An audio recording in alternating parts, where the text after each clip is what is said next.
Hello दोस्तों, स्वागत है आप सभी का एक बार फिर से हमारे इस चैनल में जिसका नाम है ऑल हिट एग्जाम। और दोस्तों आज के इस वीडियो में हम लोग देखेंगे सीटेट जुलाई 2024 की तैयारी के लिए इन्वायरमेंटल स्टडी पर्यावरण अध्ययन के एनसीईआरटी बेस्ड पर आधारित 30 बेहद ही महत्वपूर्ण प्रश्नों की श्रृंखला को। दोस्तों तो चलिए बिना किसी देरी के स्टार्ट करते हैं आज के अपने इस सेशन को। पहला प्रश्न दोस्तों आपके स्क्रीन पर यह रहा, सीटेट ईवीएस इन्वायरमेंटल स्टडी पर्यावरण अध्ययन के सीरीज में पहला प्रश्न दोस्तों कह रहा है कि which of the following animals front teeth keep growing through out it's life. दोस्तों क्वेश्चन अंग्रेजी और हिंदी दोनों भाषाओं में है, तो हम इसको हिंदी में देखेंगे। बाकी जिस भी हमारे मित्र को दोस्तों को अगर इंग्लिश में समझना है तो इंग्लिश में भी हमने टाइपिंग कर दिया है, तो आप इंग्लिश में भी समझ सकते हैं। तो दोस्तों क्वेश्चन कह रहा है कि निम्नलिखित में से कौन से जानवर का आगे का दांत उसकी पूरी जिंदगी बढ़ता रहता है। दोस्तों पहले नंबर के इस प्रश्न में आपका राइट आंसर हो जाएगा option number B. Option number B दोस्तों, स्क्वेरल, जिसको गिलहरी भी कहते हैं। दोस्तों गिलहरी के सामने का दांत जीवन भर बढ़ता रहता है और दांतों को अधिक लंबा होने से रोकने के लिए उन्हें वस्तुओं को कुतरते रहना पड़ता है। दोस्तों तो ऑप्शन नंबर आपका बी यहाँ पे गिलहरी राइट आंसर हो जाएगा। वहीं अगर बिल्लियों की बात करेंगे दोस्तों, तो बिल्लियों के दांत मांस को फाड़ने और काटने के लिए नुकीले दांत होते हैं। सांपों के बारे में अगर बात करेंगे तो सांपों के नुकीले घुमावदार दांत होते हैं, परंतु वे अपने शिकार को चबाते नहीं हैं, वे हमेशा निगल जाते हैं।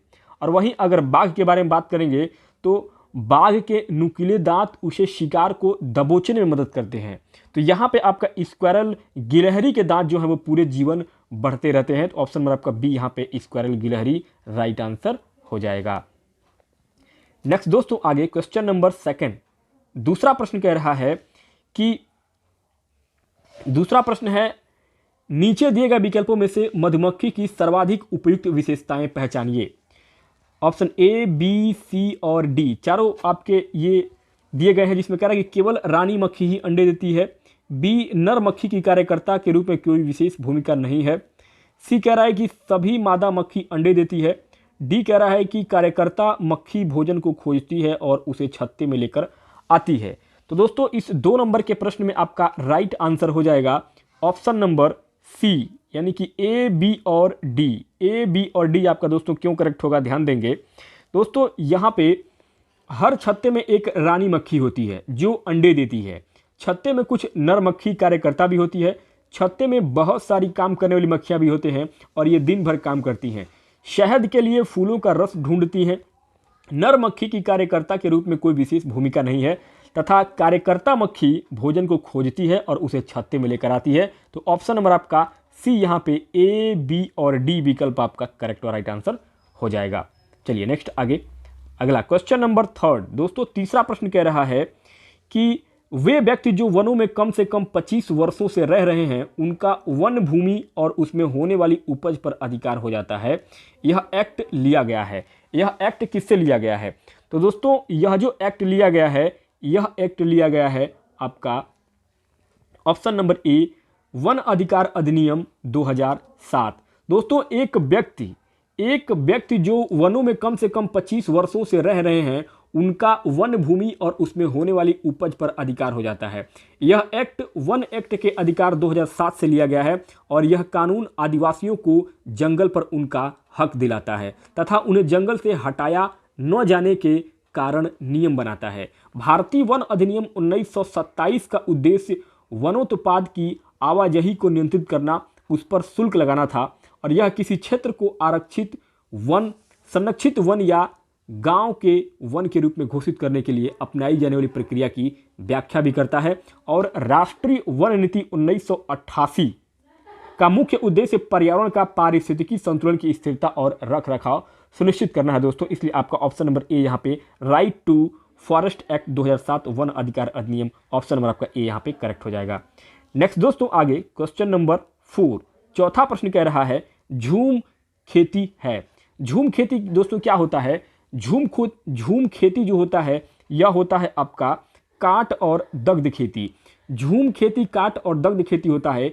एक फसल कटने के बाद जमीन को कुछ साल तक आराम करने देते हैं, उसमें खेती नहीं करते, इस जगह जो बांस या जंगल उग जाता है उसे उखाड़ते नहीं हैं, सिर्फ गिरा कर जला देते हैं। यह राख जमीन में खाद का काम करती है और यह फसल पूर्णतः प्रकृति पर निर्भर होती है और उत्पादन बहुत कम हो पाता है। भारत के पूर्वोत्तर पहाड़ियों में आदिम जातियों द्वारा की जाने वाली फसल है ये, और इस प्रणाली को अरुणाचल प्रदेश, नागालैंड, मिजोरम, मेघालय, त्रिपुरा और मणिपुर में ये झूम खेती अपनाई जाती है। तो ऑप्शन नंबर आपका बी यहाँ पे स्लैश एंड बर्न फार्मिंग, काट और दग्ध खेती राइट आंसर हो जाएगा। नेक्स्ट दोस्तों आगे क्वेश्चन नंबर 5, पांचवा प्रश्न है कि रोनाल्ड रोस को 1902 में चिकित्सा के क्षेत्र में नोबेल पुरस्कार शोध करने के लिए मिला। दोस्तों क्यों मिला था ये? तो ये मिला था आपका ऑप्शन नंबर बी यहाँ पे करेक्ट हो जाएगा, मलेरिया मच्छर से फैलता है। दोस्तों रोनाल्ड रोस को 1902 में चिकित्सा के क्षेत्र में नोबेल पुरस्कार मलेरिया मच्छर से फैलता है, इसी को शोध करने के लिए मिला था। 1905 में मरते हुए भी वह कह रहे थे कि कुछ ढूंढ लूंगा, नया ढूंढ लूंगा, और मलेरिया बुखार प्लाज्मोडियम वाइवक्स, प्लाज्मोडियम फाल्सीफेरम नामक वायरस के कारण होता है। प्लाज्मोडियम एक प्रोटोजोआ संघ का प्राणी है और प्लाज्मोडियम की कुछ जातियों को मलेरिया परजीवी भी कहते हैं, इसलिए आपका ऑप्शन नंबर बी यहाँ पे रोनाल्ड रोस को 1902 में चिकित्सा के क्षेत्र में नोबेल पुरस्कार मिला था, मलेरिया मच्छर से फैलता है। चलिए नेक्स्ट आगे अगला क्वेश्चन नंबर 6 कह रहा है कि सिंकोना पेड़ के किस भाग का उपयोग मलेरिया के उपचार के लिए किया जाता है? तो दोस्तों ये किया जाता है आपका उसके छाल से, ऑप्शन नंबर बी यहाँ पे छाल करेक्ट हो जाएगा। सिंकोना पेड़ के छाल का उपयोग मलेरिया के उपचार के लिए किया जाता है। कुनैन एक ऐसी दवा है, कौन सी? कुनैन। कुनैन एक ऐसी दवा है जिसने मलेरिया के प्रकोप होने पर विश्व को बहुत राहत दी थी, और इस दवा के कुछ ऐसे अवयव हैं जो सिंकोना के पेड़ से निकाले गए थे, जो आमतौर पर केरल में पाया जाता है। और कुनैन औषधि 1820, कुनैन औषधि 1820 के दशक में सिंकोना के पेड़ की छाल से बनाई गई थी। तो ऑप्शन नंबर बी आपका यहाँ पे बार्क यानी कि सिंकोना पेड़ के छाल से जो है वो मलेरिया के उपचार बनाए जाते हैं। तो ऑप्शन नंबर आपका बी यहाँ पे करेक्ट हो जाएगा। चलिए नेक्स्ट आगे अगला क्वेश्चन नंबर 7, सातवां प्रश्न कह रहा है कि सांप के जहरीले दांतों को कहा जाता है। सांप के जहरीले दांत को क्या कहा जाता है दोस्तों? सांप के जहरीले दांत को विष दंत कहते हैं। क्या कहते हैं? विष दंत कहते हैं, ऑप्शन नंबर बी। दोस्तों सांप के जहरीले दांतों को विष दंत या इसको हम यमदूती भी कहते हैं, इसको यमदूती भी कहते हैं। मकरी और कराली कालरात्रि भी कहा जाता है, और इनके जहरीले होने के पीछे का कारण नुकीले ऊपरी जबड़े में मौजूद संशोधित दांत होते हैं। सांप के काटने पर वे स्टोरेज जो उनके दांतों में पहले से जहर रहता है उसी को वो सामने वाले के शरीर में इंजेक्ट कर देते हैं। तो दोस्तों ये आपका फैन विषदंत कहा जाता है इसके जहरीले दांतों को। चलिए नेक्स्ट आगे अगला क्वेश्चन नंबर 8, आठवां प्रश्न है कि निम्नलिखित में से भारत में मिलने वाला कौन सा सांप जहरीला नहीं है? तो दोस्तों जहरीले सांप जो नहीं है अगर उसकी बात करेंगे तो यहाँ पे आपका भारतीय शैल अजगर, जिसको पाइथन भी कहते हैं, ये आपका भारतीय शैल अजगर पाइथन जो है ये आपके जहरीले नहीं होते हैं। दोस्तों जहरीले कौन से होते हैं? दोस्तों देखिए भारत में जो भारतीय शैल अजगर पाइथन सांप है ये जहरीला नहीं होता है। हमारे देश में पाए जाने वाले सांपों में से केवल 4 तरह के सांप ही जहरीले होते हैं। इसमें सबसे पहले आपका आता है नाग, यानी जिसको कोबरा भी कहते हैं। उसके बाद से करैत आता है, उसके बाद से दुबोइया, दुबोइया जो है एक रसल वाइपर होता है, और एक अफाई। ये 4 ऐसे जहरीले होते हैं जो सांप जहरीले होते हैं, काफ़ी जहरीले होते हैं। सांप जब किसी को काटता है तो उसके 2 खोखले जहर वाले दांतों से उस व्यक्ति के शरीर में जहर चला जाता है, जिससे कि वो शरीर में पहुंचने के बाद से वो काफ़ी नुकसान पहुंचाता है, यहाँ तक कि व्यक्ति की मृत्यु भी हो जाती है। तो ऑप्शन में आपका सी यहाँ पे करेक्ट हो जाएगा। चलिए नेक्स्ट आगे अगला क्वेश्चन नंबर 9, 9वां प्रश्न कह रहा है कि वर्मी कंपोस्टिंग एक विधि है जिसमें खाद बनाने में उपयोग होता है। दोस्तों वर्मी कंपोस्टिंग जो है वो क्या है? वो एक प्रकार का क्या है दोस्तों? ये एक प्रकार का अर्थवॉर्म है, केंचुआ है दोस्तों। क्या है? वर्मी कंपोस्ट एक विधि है जिसमें खाद बनाने में केंचुए उपयोग होते हैं, और इसे केंचुआ खाद भी कहा जाता है। यह पोषण पदार्थों से भरपूर एक उत्तम जैव उर्वरक है।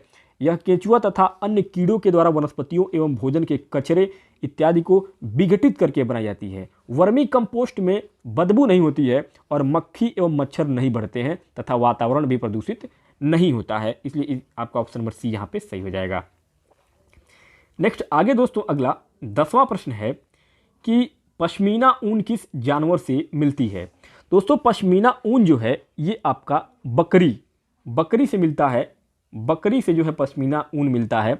पश्मीना ऊन पहाड़ी बकरियों की एक खास नस्ल से, जो कि लगभग 5000 मीटर की ऊंचाई पर रह सकती है। यहाँ सर्दियों में तापमान लगभग 0 डिग्री सेंटीग्रेड, कितना होता है 0 डिग्री सेंटीग्रेड से भी बहुत कम, लगभग -40 डिग्री सेंटीग्रेड तक तापमान चला जाता है।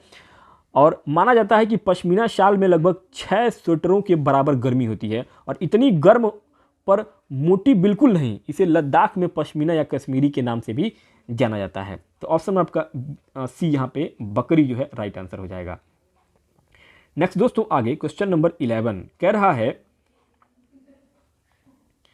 क्वेश्चन नंबर 11 दोस्तों कह रहा है कि अधूरे जले जीवाश्मी ईंधन से फैलती है। अधूरे जले जीवाश्मी ईंधन से क्या फैलता है दोस्तों? तो ये फैलता है आपका carbon monoxide, option number A. दोस्तों कार्बन मोनोऑक्साइड एक रंगहीन गंधहीन गैस है जो पेट्रोल, डीजल और लकड़ी सहित कार्बन आधारित ईंधन के अधूरे जलने से पैदा होती है। यह सिगरेट जैसे प्राकृतिक और सिंथेटिक उत्पादों के दहन से भी उत्पन्न होता है। यह हमारे रक्त में प्रवेश करने वाले ऑक्सीजन की मात्रा को कम करता है, और यह हमारी सजगता को धीमा कर सकता है, हमें भ्रमित और नींद में डाल सकता है। तो इसलिए आपका ऑप्शन नंबर ए यहाँ पे कार्बन मोनोऑक्साइड राइट आंसर हो जाएगा।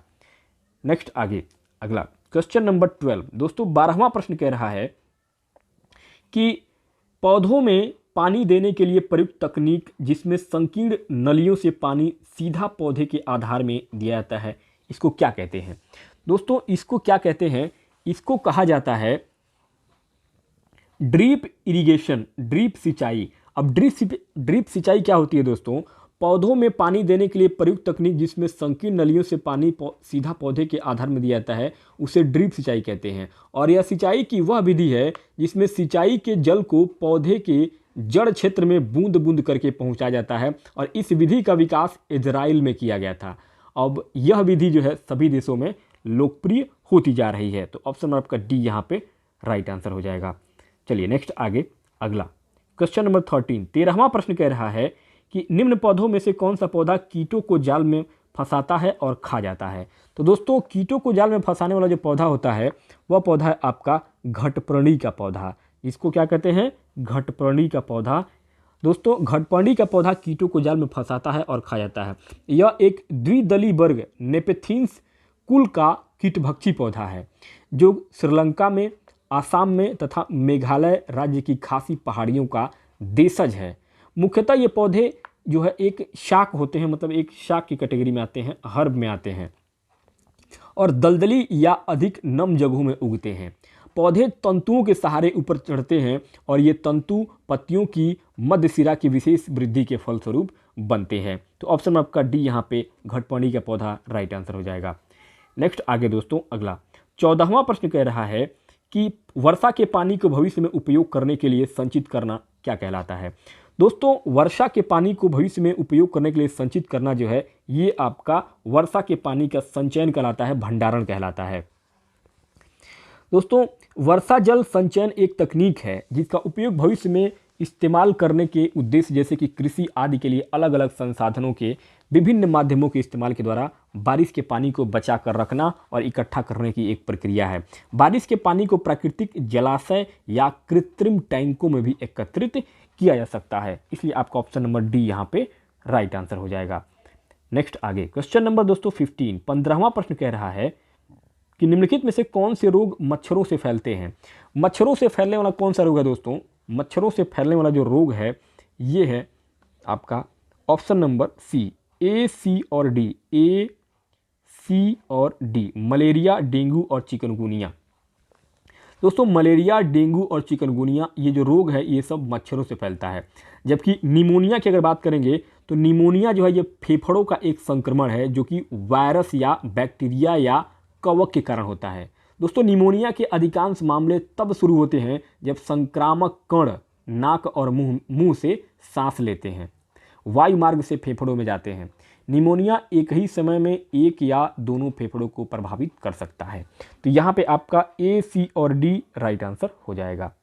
चलिए नेक्स्ट आगे, क्वेश्चन नंबर 16, 16वां प्रश्न है कि विद्यार्थी केंद्रित कक्षाएं विद्यार्थियों के सीखने के लिए सहायक वातावरण सुनिश्चित करती हैं, निम्न में से कौन सा इसी बात को प्रस्तावित करता है।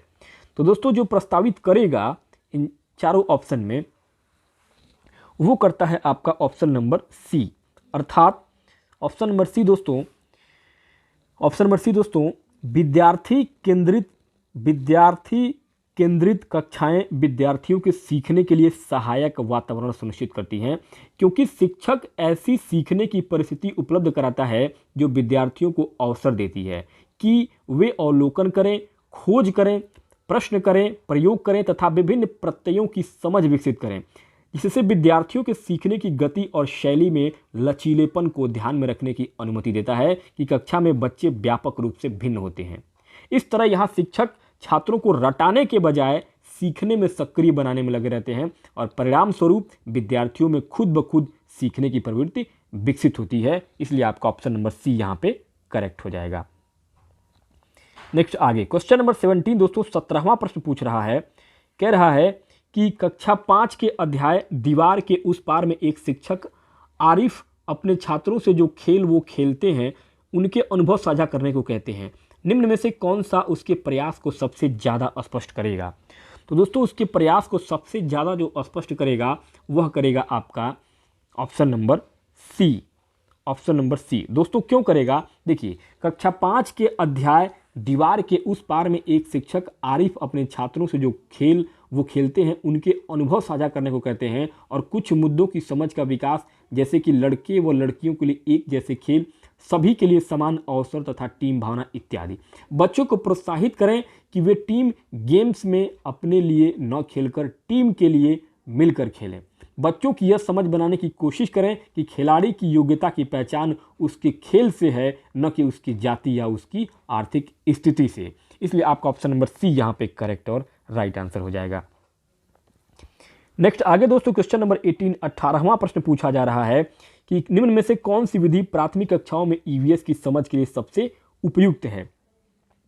ईवीएस की समझ के लिए सबसे उपयुक्त विधि की अगर बात करेंगे तो यहाँ पे आपका इंक्वायरी बेस्ड टीचिंग यानी कि जांच आधारित शिक्षण प्राथमिक कक्षाओं में ईवीएस की समझ के लिए सबसे परफेक्ट, सबसे उपयुक्त है, जिसे पूछताछ आधारित शिक्षा के रूप में भी जाना जाता है। पूछताछ आधारित शिक्षा अक्सर व्याख्याता के बजाय एक सुविधाकर्ता द्वारा सहायता प्रदान की जाती है। पूछताछ आधारित शिक्षा में समस्या आधारित शिक्षा शामिल है। पूछताछ आधारित निर्देश मुख्य रूप से सोच और समस्या समाधान कौशल के विकास और अभ्यास से बहुत निकटतम से संबंधित होता है। इसलिए आपका ऑप्शन नंबर सी यहाँ पे inquiry based teaching right answer हो जाएगा। नेक्स्ट दोस्तों आगे अगला क्वेश्चन नंबर 19, 19वां प्रश्न है कि ईवीएस के शिक्षण में क्षेत्रीय भ्रमण महत्वपूर्ण है, निम्न में से कौन सा विकल्प इस प्रकार के भ्रमण के लिए सही है। तो दोस्तों अगर बात करेंगे भ्रमण के बारे में तो यहाँ पे आपका इस 19 नंबर के प्रश्न में राइट आंसर हो जाएगा ऑप्शन नंबर ए। क्यों होगा दोस्तों, ध्यान देंगे। दोस्तों ईवीएस के शिक्षण में क्षेत्रीय भ्रमण महत्वपूर्ण इसलिए है क्योंकि पूर्व योजना तथा प्रतिपुष्टि क्रियाकलाप के साथ स्कूल के नज़दीक किसी स्थान पर जाना, पास का बगीचा, खेत, पशुपालन, चिड़ियाघर, अजायब घर, इन सभी संस्कृति तथा अन्य महत्वपूर्ण स्थान होते हैं। भ्रमण से बच्चों में खोज की प्रवृत्ति बढ़ती है। जो तथ्य, बातें तथा घटनाएं विद्यार्थी पर्यावरण अध्ययन की कक्षाओं में नहीं सीख सकते, उन्हें भ्रमण के माध्यम से संबंधित स्थल पर ले जाकर आसानी से सीखा जा सकता है। प्राकृतिक सौंदर्य के स्थलों पर जाने से विद्यार्थियों में सौंदर्यात्मक भावना का विकास भी होता है। भ्रमण से राष्ट्रीय एकता तथा समाकलन की भावना का भी विकास होता है। इसलिए आपका ऑप्शन नंबर ए यहाँ पे करेक्ट और राइट आंसर हो जाएगा। नेक्स्ट दोस्तों आगे अगला 20वां प्रश्न है, एक ईवीएस की कक्षा को एक खुशगवार कक्षा होना चाहिए, इस संदर्भ में निम्न में से कौन सा कथन सही होगा। दोस्तों इसमें से कथन जो आपका सही होगा वह हो जाएगा आपका option number C, option number C. क्यों, क्योंकि एक ईवीएस की कक्षा को लेकर एक खुशगवार कक्षा होना चाहिए जिससे अवलोकन करना, अन्वेषण करना, प्रश्न पूछना और क्रियाकलाप करना आदि सभी विधियां बच्चों की शिक्षण अधिगम प्रक्रिया को प्रभावशाली बनाने में सहायक होती हैं। ऐसा कहा जाता है कि शिशु जिन तरीकों से सीखते हैं उनमें से एक प्रेक्षण भी है। आसपास की वस्तु देखना, उनका विश्लेषण करना तथा उस प्रेक्षण से कुछ सीखना अपने अनुभवों पर आधारित ज्ञान के निर्माण और पुनर्निर्माण का मूल होता है, जिससे कक्षा को और अधिक रोचक बनाया जा सकता है दोस्तों। इसलिए आपका ऑप्शन नंबर सी यहाँ पे राइट आंसर हो जाएगा। नेक्स्ट आगे क्वेश्चन नंबर 21, 21वां प्रश्न है, बच्चों में विश्लेषणात्मक विचार विकसित करने के लिए वंश वृक्ष एक उपयोगी उपकरण है। दोस्तों ये कैसे उपयोगी उपकरण है यहाँ पे ध्यान देंगे। इसमें राइट आंसर हो जाएगा 21 नंबर के इस प्रश्न में ऑप्शन नंबर डी। क्यों होगा दोस्तों? देखिए, बच्चों में विश्लेषणात्मक विचार विकसित करने के लिए वंश वृक्ष एक उपयोगी उपकरण है, क्योंकि यह अनेक पीढ़ियों से परिवार के सदस्यों के आपसी संबंधों के बारे में बताता है। यह एक परिवार का पेड़ एक प्रकार का चार्ट या आरेख है जो परिवार की पीढ़ियों का प्रतिनिधित्व करता है और वे पूरे वर्षों में कैसे जुड़े रहते हैं। एक परिवार के पेड़ में नाम, जन्मतिथि, विवाह तिथियां और चित्र शामिल भी हो सकते हैं और परिवार के पेड़ सरल हो सकते हैं। इसलिए आपका ऑप्शन नंबर डी यहाँ पे सही और राइट आंसर हो जाएगा। नेक्स्ट आगे अगला दोस्तों 22वां प्रश्न है, ईवीएस में आकलन का संकेतक क्या है? ईवीएस में आकलन का संकेतक ऑप्शन नंबर ए चर्चा करना। दोस्तों ईवीएस में आकलन का संकेतक चर्चा करना है, जिससे बच्चों को उनकी भाषा और सीखने की क्षमता का विकास करती है। माता पिता और देखभाल करने वाले बच्चे के साथ जितनी भी बातें करेंगे और उस पर ध्यान देंगे, बच्चा उतना ही तेजी से सीखेगा। बातचीत में इस प्रक्रिया में मुख्य भूमिका निभाती है, क्योंकि इससे छात्रों को उनके विचारों को स्पष्ट करने, वे क्या नहीं समझ सके हैं यह बताने, प्रश्न पूछने, नए विचारों को जानने और शिक्षकों व सहपाठियों के साथ आपसी बातचीत के द्वारा नई बातें सीखने में मदद मिलती है। इसलिए आपका चर्चा करना सबसे जरूरी है। ऑप्शन नंबर आपका ए यहाँ पे करेक्ट हो जाएगा। नेक्स्ट दोस्तों आपका अगला क्वेश्चन है, क्वेश्चन नंबर 23 कह रहा है कि कक्षा 3 के विषय मानचित्रण के अंतर्गत कौन सा क्रियाकलाप छात्रों के लिए सबसे उपयुक्त होगा? सबसे उपयुक्त जो होगा वह हो जाएगा आपका ऑप्शन नंबर बी। क्यों? क्योंकि कक्षा 3 के विषय मानचित्रण के अंतर्गत उनके घर से स्कूल का रास्ता अंकित करने को कहना सबसे उपयुक्त होगा, क्योंकि मानचित्र मानव और वातावरण के पारस्परिक संबंधों की व्याख्या में यह प्रत्यक्ष योगदान देता है तथा पूर्व संकल्पनाओं के बीच जुड़ावों का वर्णन करता है। इसलिए आपका ऑप्शन नंबर बी यहाँ पे करेक्ट हो जाएगा। नेक्स्ट आगे क्वेश्चन नंबर 24, 24वां प्रश्न कह रहा है कि एक शिक्षक को कक्षा 1 के विद्यार्थियों को पशु का उप थीम पढ़ाना है। निम्न में से कौन सी युक्ति इस विषय को विद्यार्थियों तक संपादित करने के लिए सबसे उपयुक्त है? तो दोस्तों यहाँ पे जो सबसे उपयुक्त होगा वह हो जाएगा आपका option number C, right answer. क्यों? देखिए, एक शिक्षक को कक्षा 1 के विद्यार्थियों को पशु का उप थीम पढ़ाना है तो विद्यार्थियों को चिड़ियाघर के भ्रमण पर ले जाकर के प्रत्यक्ष अनुभव कराएं।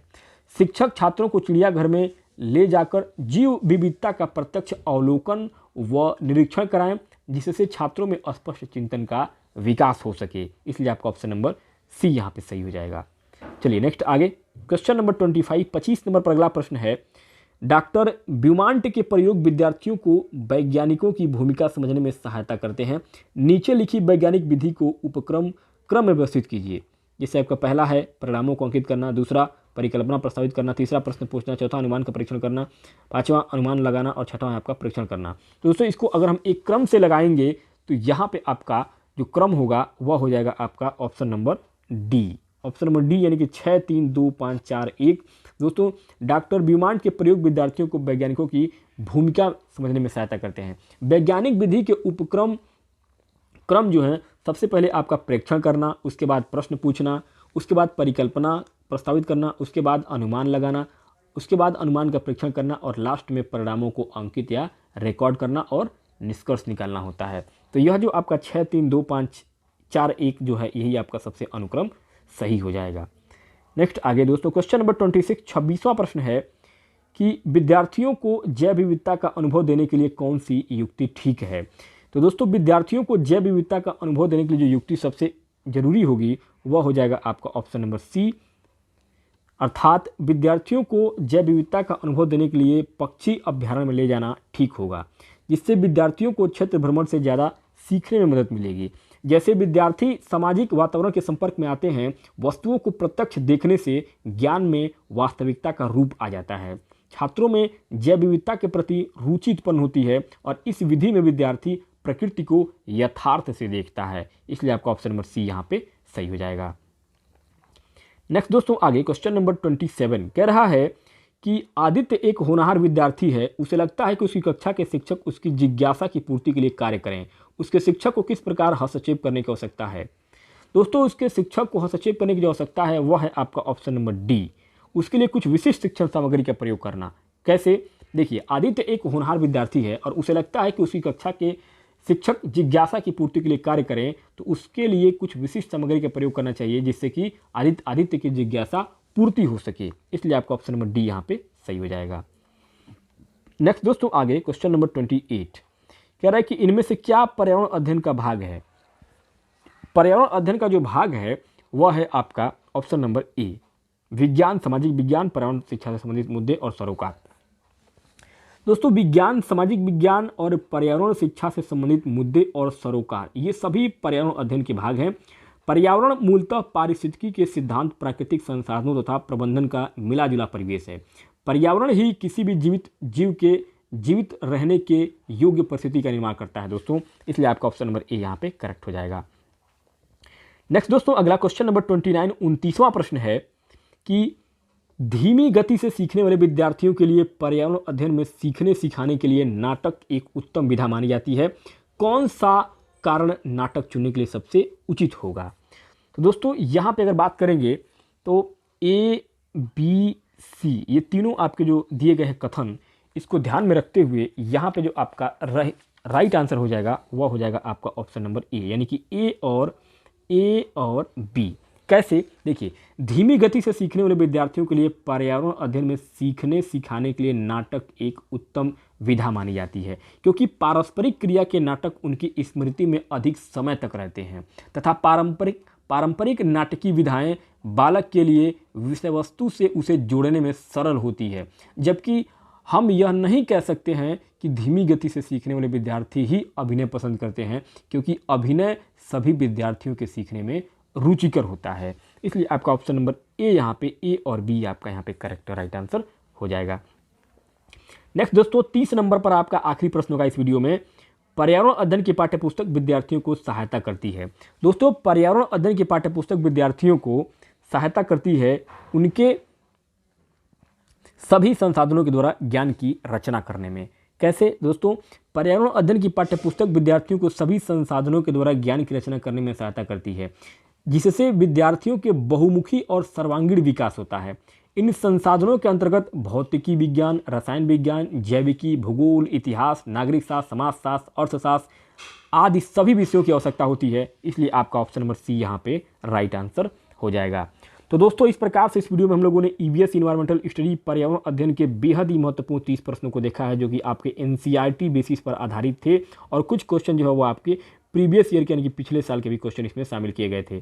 तो दोस्तों, ये 30 प्रश्न का वीडियो आपको कैसा लगा मुझे कमेंट बॉक्स में जरूर बताइएगा। चैनल पर पहली बार आया दोस्तों, चैनल को सब्सक्राइब जरूर करिएगा, क्योंकि इस चैनल पर आपको लगातार सीटेट के सभी सब्जेक्टों के लाइव क्लास मिलते रहते हैं। तो दोस्तों, इसी के साथ इस वीडियो को भी समाप्त करते हैं। बहुत बहुत धन्यवाद।